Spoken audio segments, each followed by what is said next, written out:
मध्य प्रदेश के बहुचर्चित e tender घोटाले को लेकर ईडी की टीम ने भोपाल, बेंगलुरु और हैदराबाद में 18 स्थानों पर गुपचुप तरीके से सर्च अभियान चलाया। भोपाल में ईडी की टीम ने मैक्स मेंटाना के ठिकानों पर देर रात सर्च अभियान शुरू किया। इसके साथ मानसरोवर कॉम्प्लेक्स में osmo IT solution private limited के संचालक विनय चौधरी, अरुण चतुर्वेदी और सुमित गोलवलकर के यहां भी सर्चिंग की गई। सूत्रों के मुताबिक प्रदेश के पूर्व मुख्य सचिव गोपाल रेड्डी के हैदराबाद के बंजारा हिल्स में निवास पर सर्चिंग हुई और रेड्डी से 5 घंटे तक पूछताछ भी की गई।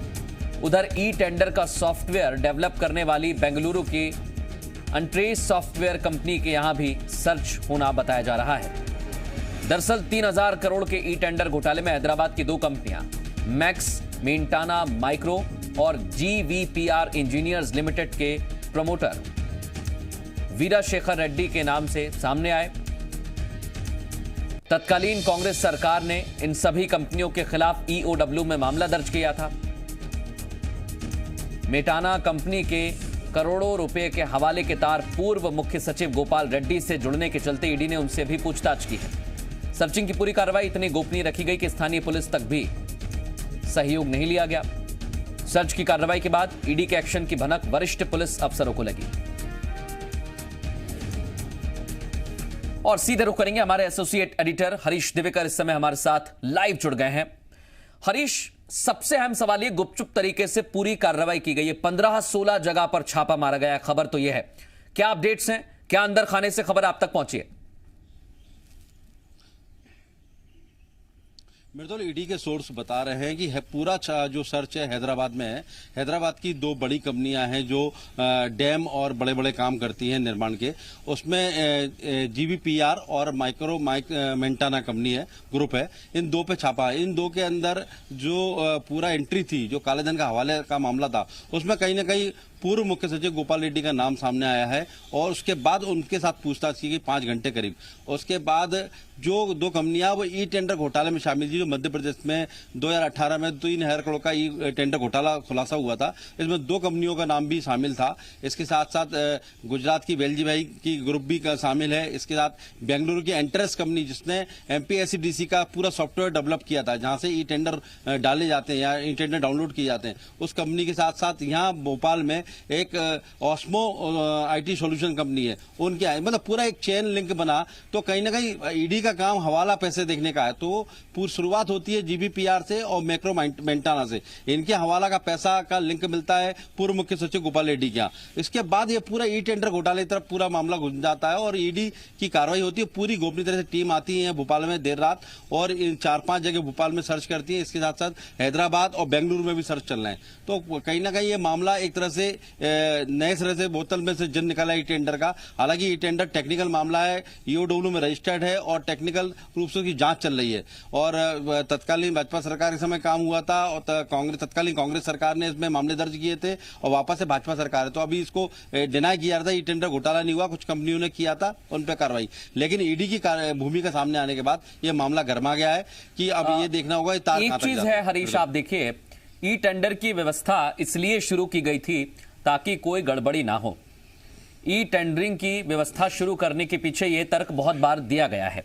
लेकिन जब कमलनाथ की सरकार थी प्रदेश में, तब इस मामले को लेकर शिकायत हुई, मामला दर्ज हुआ और फिर कार्रवाई आगे बढ़ी। लेकिन अब स्थितियां उलट हैं। क्या इसमें अभी तक किसी भी राजनीतिक प्रभाव की तस्वीर सामने आई है, कोई सबूत मिले हैं? क्योंकि अब सीधे कंपनियों पर बात डाली जा रही है। मेरे थोड़ा सा करेक्शन है, ये मामले की शिकायत तो जब शिवराज सिंह सरकार तीसरे कार्यकाल में थे मुख्यमंत्री, तभी हुई थी और FIR भी तभी दर्ज करने का मामला हुआ था। लेकिन तब अज्ञात हुआ था मामला दर्ज। कमलनाथ सरकार आने के बाद इसमें कंपनियों पे मामला दर्ज हुआ। तत्कालीन गृह मंत्री और वर्तमान गृह मंत्री और तत्कालीन जल संसाधन मंत्री नरोत्तम मिश्रा के OSD और PA पे भी मामला दर्ज हुआ था। और चूंकि जल संसाधन विभाग में टेंडर टेम्पर हुए थे, PWD के टेंडर टेम्पर हुए, PHE के जल निगम के टेंडर है उनमें टेम्परिंग हुई थी। 3000 करोड़ का मामला सामने आया था। ये मामले की जांच पीछे तक होनी थी, लेकिन तत्कालीन कमलनाथ सरकार ने भी मामला दर्ज किया। लेकिन जैसा माना जा रहा था टेंडर घोटाले में खुलासे होंगे, वो खुलासे नहीं हो पाए। हालांकि कांग्रेस का कहना है कि 15 महीने का समय मिला, आप जांच कर रहे थे इसलिए खुलासा नहीं कर पाए, तो मामला दब गया। लेकिन ईडी की भूमिका सामने आने के बाद एक बार फिर लगता है ये मामला खुलेगा और इसकी जांच बड़े बड़ों तक जा सकती है। बिल्कुल, आप ठीक बता रहे हैं कि ये जो पूरी कार्रवाई है पहले से की गई, इसके बाद कंपनीज पर एफआईआर हुई, कई सारी गिरफ्तारी भी इस मामले को लेकर हुई है। लेकिन अभी तक हरीश ये बताया जा रहा है कि कंपनियों ने ही सब कुछ कर लिया। अब की जो जांच है जो अभी हो रही है उसमें यही दर्शाया जा रहा है। तो क्या अभी तक किसी भी तरह के राजनीतिक प्रभाव की कोई जानकारी मिली है? क्योंकि एक दूसरे के ऊपर आरोप तो लगते रहते हैं, लेकिन सबूत मिले हैं क्या इस चीज के? देखिए, अब पूरे मामले के सबूत और दस्तावेज ईओडब्ल्यू में है। ईओडब्ल्यू जांच कर रही थी, उस समय ये बात ईओडब्ल्यू के अफसरों ने ऑफ द रिकॉर्ड कहा था कि इस मामले में प्रशासनिक बड़े बड़े अफसर, कुछ राजनेता शामिल हैं और एक बहुत बड़ा नेक्सस है। 3,000 करोड़ का तो शिकायत में मामला सामने आया है। ये मामला 80,000 करोड़ के टेंडर के टेम्पर होने का है। जितने पीडब्ल्यूडी के बड़े बड़े टेंडर थे, डब्ल्यूआरडी के बड़े बड़े टेंडर थे, सब में टेम्परिंग हुई है। लेकिन चूंकि जांच अगर पीछे तक जाएगी तब ये मामले खुलेंगे। लेकिन जांच पीछे तक जाना छोड़िए, जो वर्तमान जांच थी वही प्रॉपर तरीके से नहीं हुई। उसमें मात्र एक ऑस्मो आईटी सोल्यूशन की कंपनी है भोपाल में, जो 3 लड़कों ने बनाई थी, उस तक जांच समेट के रख दी और ये कहा गया कि डिजिटल सिग्नेचर बना के इन लोगों ने फेक तरीके से टेंडर को टेम्पर किया है। जबकि इस मामले में एंटारस कंपनी, जिसने पूरा सॉफ्टवेयर डेवलप किया था, वहां तक पहले शुरुआत में बात गई थी और उस कंपनी को भी बेंगलुरु कंपनी कैटेगरी में खड़ा किया गया था। जब जिस कंपनी ने ये दावा किया था कि हमारी वेबसाइट हैक नहीं हो सकती और पारदर्शिता है, ये टेंडर डालिए, जो डालेगा उसे पता होगा, जो खोलेगा उसे पता होगा, ना उसको टेंडर को टेम्पर किया जा सकता, ना टेंडर कोई और देख सकता है।